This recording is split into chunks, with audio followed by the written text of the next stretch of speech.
Hello, and welcome to the Meditation Movement podcast with the British School of Meditation. In this podcast, we will share all things meditation, including showcasing the wonderful work that our register of meditation teachers are doing all over the country and further afield in helping so many people benefit from this amazing practice. Meditation and community are our two biggest passions, and we can't wait to share them both with you in this space. So sit back, relax, maybe even close your eyes, and don't forget to breathe. We hope you enjoy this episode.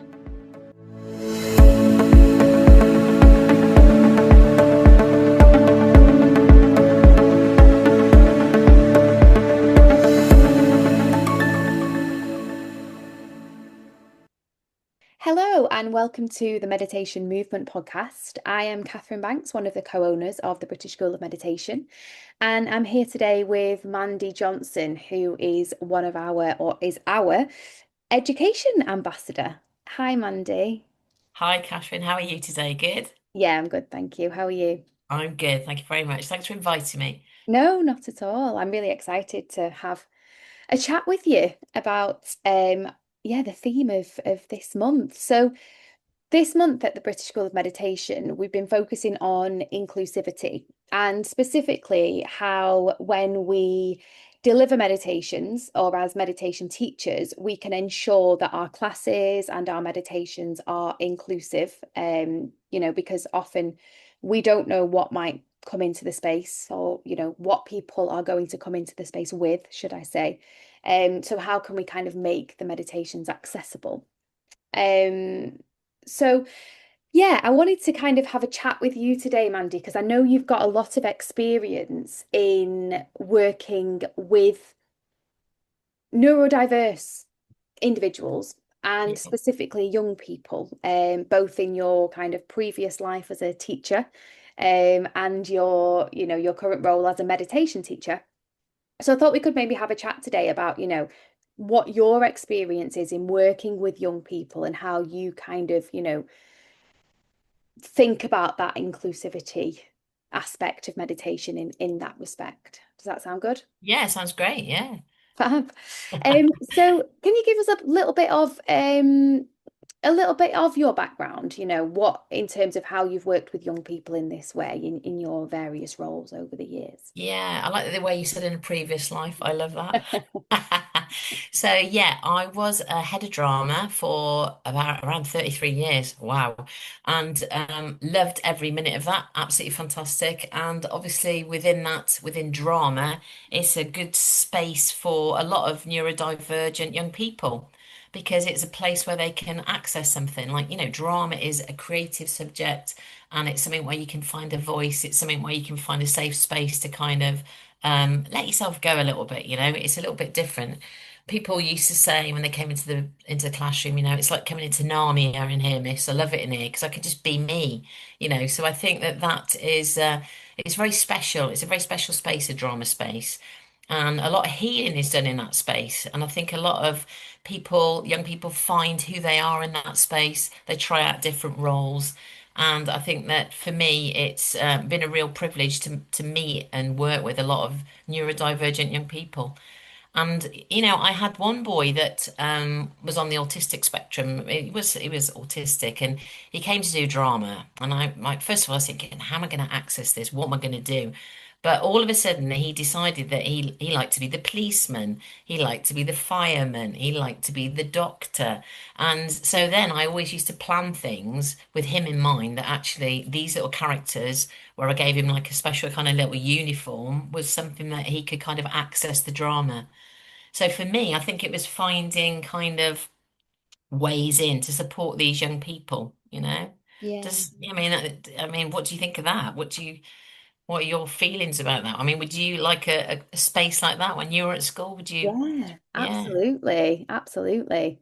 I think just in general, like you say, it's so lovely to have that space where you can be yourself, isn't it? And, yeah, yeah. express yourself in a safe space. And I'm sure that you created that safe space for people. I know you definitely do in your meditation teaching, and you would have done it in drama as well. And I think that drama, like I said, is it's stepping outside yourself and being somebody else, isn't it? So it's safe and you can try things, dip your toe in the water and try things and see how you feel about that. I Yeah. had one young girl who she used to basically soil herself when she came to school if she was nervous. She had massive anxiety issues and real emotional behavioral problems, really, really bad. And drama, she tried it and she kept doing these little roles and then she'd get a little bit braver. And you could see it was almost like a therapy for her. And Mm. in the end, she was performing on stage with the rest of the group. And it was absolutely amazing. It really was. It was all the characters she felt happy with. It was just saying, are you willing to have a go at this? Little steps further and further and further until she was part of the group. Absolutely Mm. amazing. And she went for an interview for a job and she got in contact with me and said that when she went for the interview, she used the drama skills to imagine she was playing a role and she ended up getting the job. And I just think it's empowering young people, isn't it, to find ways into things, And that was somebody who had massive issues. So Yeah. yeah, it's very, very powerful. And then Yeah. when I did the meditation at school, so I did a kind of 5, 6 week program with year 10 for life skills. And there was lots of young people very, very anxious, a lot of depression, a lot of worry around exams. School is like that, all the targets they have to get through, all these sort of things. And I did a 6 week, 5, 6 week program with them where they came into the drama suite, which is a lovely space, obviously, and they did meditation with me. And that's how I really got into it and realized the power of it. Mm. And it was just finding ways for different people. Some people were happy meditating, that's fine. Some people, would just sit quietly and do a little bit of colouring and just be in the space. Other people, I'd give some little mala beads to them, little beads for them to sort of fit if they were fiddling and they couldn't sit still. Some people used to just walk around the space really, really quietly. People with, especially this boy with Asperger's. Another boy had Tourette's, and I got one of the Kinect balls, the what are they called? The big globe things, that you breathe in and out with. Yeah. They've got a Yeah. special name, and I always forget it. I call them Kinect balls, but there's someone else. Huberman's Yes, sphere. That's it is. it. There you Yeah. go. And he used to lie down and do the breathing with everybody else, but he had this on his chest, and I had the lights on so that you could see it kind of glowing. So this boy was able to access the breathing with his little sphere and join in with everybody else. And he had a terrible tick, and when he was doing that, the tick disappeared. Wow. I know. So it's just very, very powerful. Another time I had one boy who was Asperger's who decided he went away and wrote his own meditation script. This is the script I'd like you to do today, Miss Johnson. So we all sat down in this space and he delivered the script and it was just lovely. It was something Oh, he'd gone away and thought about. It was very important to him. He'd also got a little meditation room set up with his mum at home because he found it so amazing. And she, in the end, bought a load of cushions for all the children at school to use in the drama suite for meditation because she thought it was so amazing. wow, that's Yeah, amazing. That's so lovely. I've got goosebumps. I Just know. how, yeah, how incredible to have that safe space where, someone feels safe enough to create their own meditation and then deliver that to the rest of the group and, I know. found so much benefit from it. It was amazing. And in terms of, we talked about neurodivergence, but sometimes some people, in terms of their behavior, they play out. I had one of the naughtiest boys in this school, come and do meditation with me, and he couldn't access a lot of things. He'd lost his friend that had died. Unfortunately, it was a terrible accident, and he was finding school really, really hard. Was his behaviour was through the roof. His anxiety was terrible, and he came and did meditation, and I brought in a singing bowl one day, and he just said, "What is that?" And then he had to go, and I said, "Well, have a go and see if you can do it." He was holding it, and straight away he did it. And I said, "Well, that's really amazing. I'm gonna have to buy one of those, miss. Where did you get that from?" So at the weekend, he went and bought one. And every day he was playing it before he went to bed. And his mum said that, he'd unlock something. And he said, "Do you know what? When I'm older, I want to train to be a meditation teacher, miss." I Wow. know. And you just think, I think what you've got to do is just try these things and see what works. Some things Yeah. don't work, but a lot of the time, I think it's just saying, that young people, they're open to a lot of things. And it's just finding these little keys and hooks to unlock things or to hook them in that can be very, very powerful for a young person. Yeah, Yeah, absolutely. I was going to say, as you were talking then, do you think one of kind of the most important part of your role in that space it was is to be flexible, really? definitely. I can Definitely. imagine if you go in with like a set plan of this is what I'm going to do, that's Yeah. not going to be inclusive to everybody, is it? That's No, not, it's not. you have to adapt and change and learn from Yeah. your students. Yeah, there's something called that we used to call it teaching on a penny. So it was a little tiny penny on the floor, and literally you got to turn on it to sort out what's going on at the time. And I really like that idea that, yeah, you got an overall plan, of course you have. But if somebody is having a moment where they're having a little cry, or somebody can't access something because they're having a real fidget and they find it really, really hard, and you just go over and give us some beads, or you give them a colouring book with some felt tip pens, but they're still sitting in that energy, sitting in that space calming and regulating themselves, then that is amazing, isn't it? I think the secret is not to panic yourself, keep yourself grounded. I always used to meditate before, literally for about 10 minutes at break before I did that session. So when they came in all like excited, I was really in a good place, settled myself down, and then I was able to kind of like hold that space for about 30 young people. Um, So yeah, it's I think yeah, flexibility definitely and not being scared and having a go at trying things, you know. So yeah. that now takes me to my work that I do now, which is Toucan Inclusive Theatre Company. Wow, did I ever think I'd be working with inclusive young people like this? Probably not, you know. I thought, well, I'm not sort of trained for this, but I am trained for this because I've been doing drama for 33 years. Yeah. So I started, and my lovely friend Louise said, they're kids, they're normal kids, the same as everybody else. You've just got to find ways into it. Because I was thinking, well, yeah, I'm not qualified, how am I going to do this, blah, blah, blah. So I decided to write this 5 week little program called Wonderful Me. Yeah. So what is just before we go into that, what Yeah, is can you just give us a bit more of an explanation of what the Toucan Theatre Company is? of course I should Yeah. do that, couldn't should Thank I? you. So, Toucan Theatre Company is an amazing after school provision, and it's a creative space where young people from, autism, Asperger's, Down syndrome, uh, dyspraxia, dyscalculia, epilepsy, cerebral palsy. We've got all these types of young people coming together, and they have creative provision. So I run a drama provision on a Tuesday and a Thursday. There is this Road to Independence program as well to get young people into the community, to get them, going into restaurants, going into pubs, going on the train. They do cooking. It's just an amazing space. They've got a wonderful little garden outside. They've got toucan tiddlers now that they're so the older children are supporting the young ones Oh, and they help there and then they do the cooking for them and things like that. So it's just an amazingly wonderful space. We've got a choir as well. And we did an audition recently and we're going to be performing at Gloucestershire Cathedral, which is I know, amazing. So they get all these wonderful opportunities, and it's just a fantastic space to be. And I've learned so much. And I also see myself in a lot of these young people, and I'm mm, thinking, well, I'm pretty neurodivergent myself.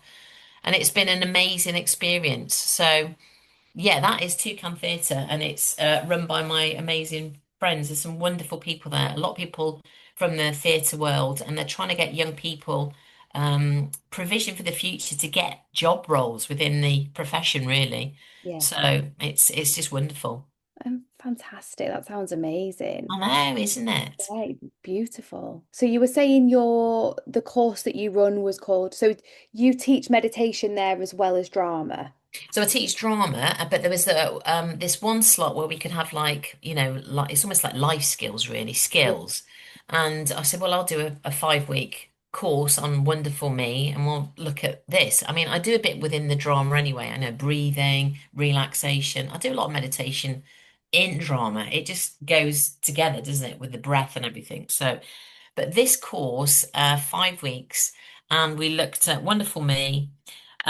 I had things like I brought some masks in because obviously as a drama teacher I've got some masks and we were looking at the emotions and reading emotions because some neurodivergent people find that really hard Yeah. to read expression, don't they?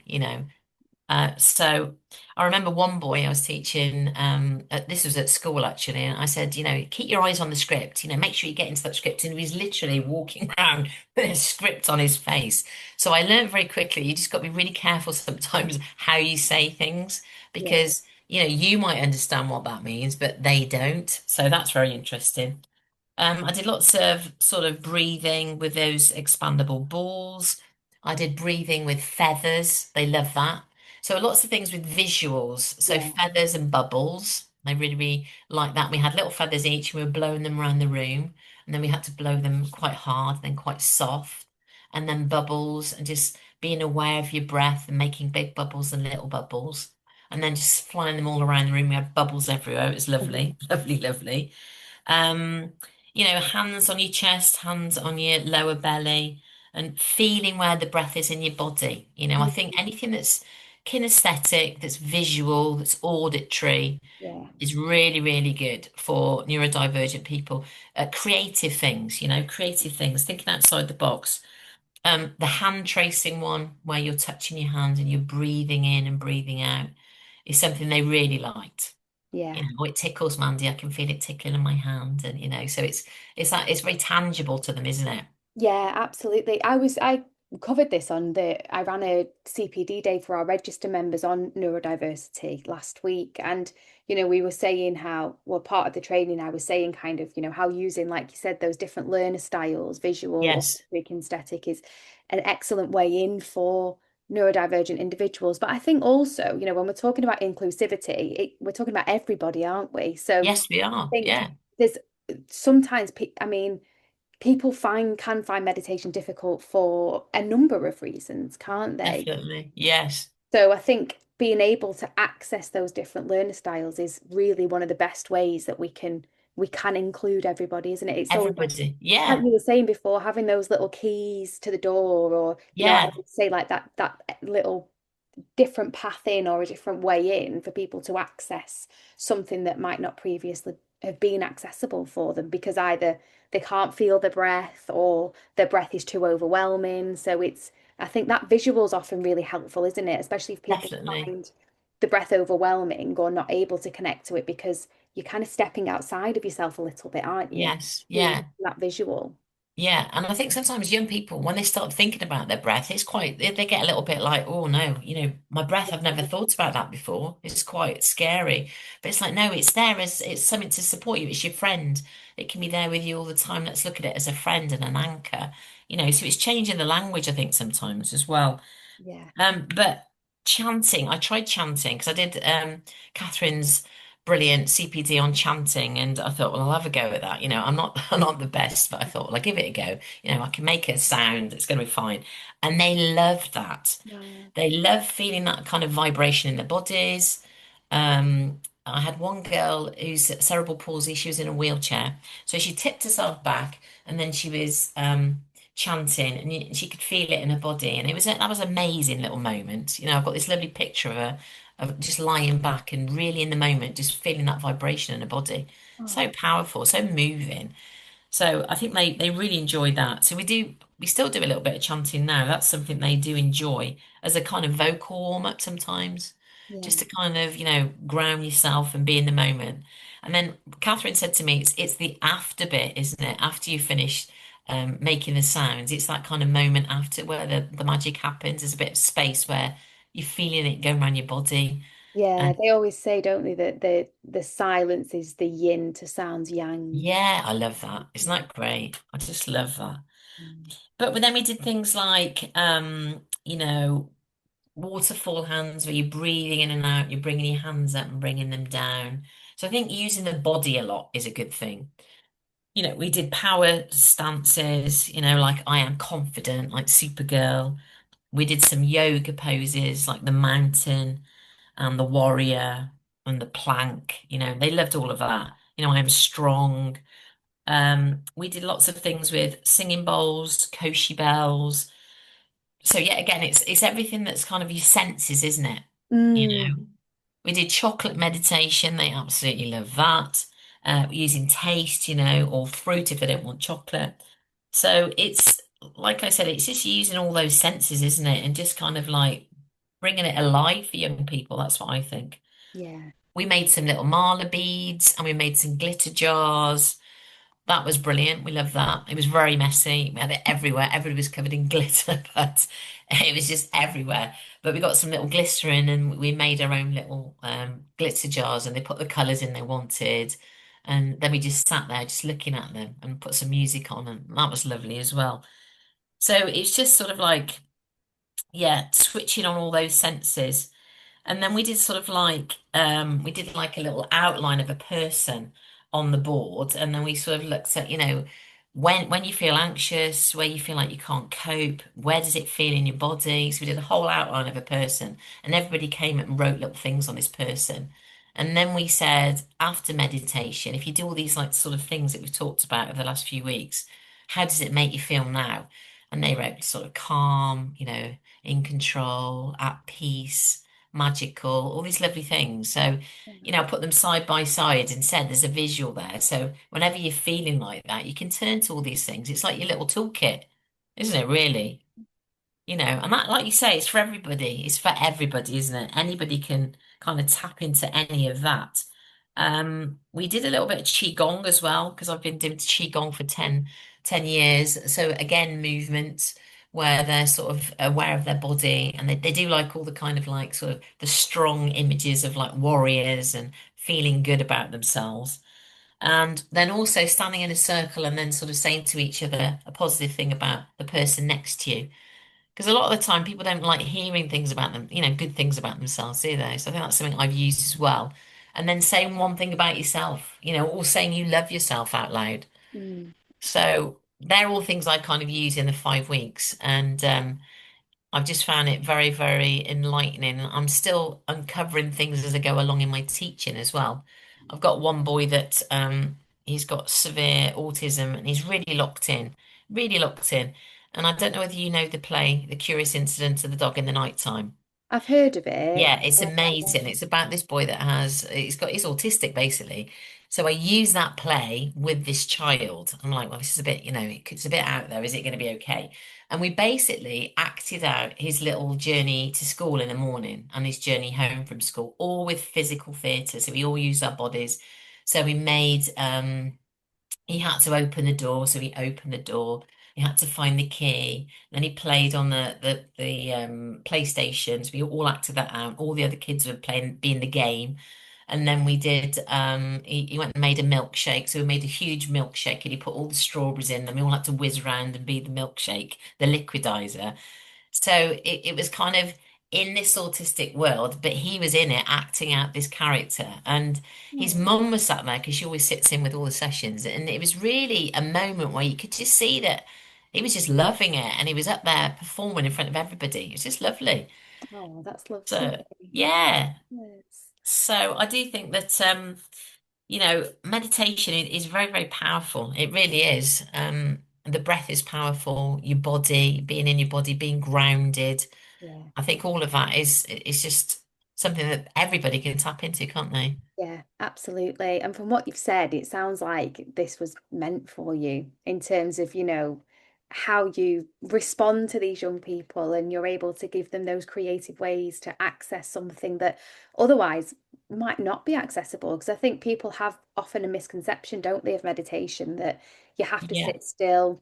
And I think yeah, those misconceptions are really harmful, especially when we're talking about people who might need that extra bit of support. yeah, You know, in terms of not being able to sit still or feeling anxious sitting still or not being able to tune into the movement of the breath or the body, so having those creative ways and that little toolbox of skills that you've mentioned is just such a beautiful thing to yeah, open up this magical practice that we all know that has profound benefits, open that up to so many more people. And I think yeah. I can just see you come alive, like what, when I you're just love talking it. I about it. And love I'm it. sure that everyone listening can hear it in your voice that, it's just you're so passionate about it. And I'm sure that really passes on to, these the young children that you're working with. Yeah, I mean, mindful walking, just take them on a little walk around the local area, just or out in the back garden, just looking at all the flowers and the trees and the birds and all of that. And there's moments in life all the time, isn't there, where you could be mindful Yeah. and just say to people, just notice what's going on. How do you Yeah. feel, you know? Absolutely, absolutely. So from what you've said, I think, my understanding of the most important things for when you're kind of teaching an audience where, making meditation more inclusive is key are those, aspects like flexibility, being creative, and, Yeah. sometimes thinking on the spot Yeah. and using senses as well. That's kind of what you've said. Would you say Yeah. that's right, or is there anything else that you'd? No, I'd say that's 100% right. Yeah, definitely. And sometimes thinking outside the box. And I always tend to put myself in the shoes of the young people. I always think, well, if I was, locked in, if I was, couldn't access this, what would I like? And try and step in the shoes of somebody else and have that empathy. I think that's another thing, isn't it? Yeah. Where you can see, once you start to see somebody change, you go, yeah, that's working. I mean, the other day I went in and I thought this little boy had got a dinosaur t-shirt on and he wasn't communicating. So this is very mad. I started speaking in dinosaur to him. And the next minute he's holding my hand and he's in the room. I mean, it's like, I mean, yeah, you just gotta like kind of just go for it and just see what happens. And sometimes it's just like you have a little moment of connection where you become their safe person, and it's just lovely. It's amazing. So Oh, yeah. that's fantastic. That's fantastic. So dinosaur meditations and amazing. Amazing. Thank you so much for taking the time to share this. I'm sure that, people listening to this will find it all really helpful. Even just like if there's meditation teachers listening to this, for tools that you can use with your students, if they're young people or not, and also, if other people in your own practice as well. Um, Yeah, Hope. yeah, definitely, definitely. Yeah, and I hope to, when we have the sharing, when we're doing the day where we're sharing little bits, I hope to do, to share this again and talk about what I actually did and the program I did and how it's developed, and again share that with people in a way that they can probably take something away with them and use it themselves. Yeah. So yeah. Fantastic. Wonderful. Well, I look forward to that. Fabulous. Well, it's been lovely to catch up with you and thank you so much. Yeah, and your next meditation in education course will be taking place soon, won't it, as well? So, Yes, it will. Yeah, yeah. Very exciting. Yeah. So hopefully, getting schools to get on board and bring meditation to the schools and to teachers and students because it's so needed. Very, very important. So yeah, looking forward to that. absolutely. So, if you're listening to this and you're a teacher and Mandy's wonderful insights have given you inspiration for bringing meditation into your school, then you can get in touch with Mandy and you can find her details on our website. So wonderful. We will round off there. Thank you very much. Have a lovely day and I'll speak to you soon. Take care. Bye. Bye.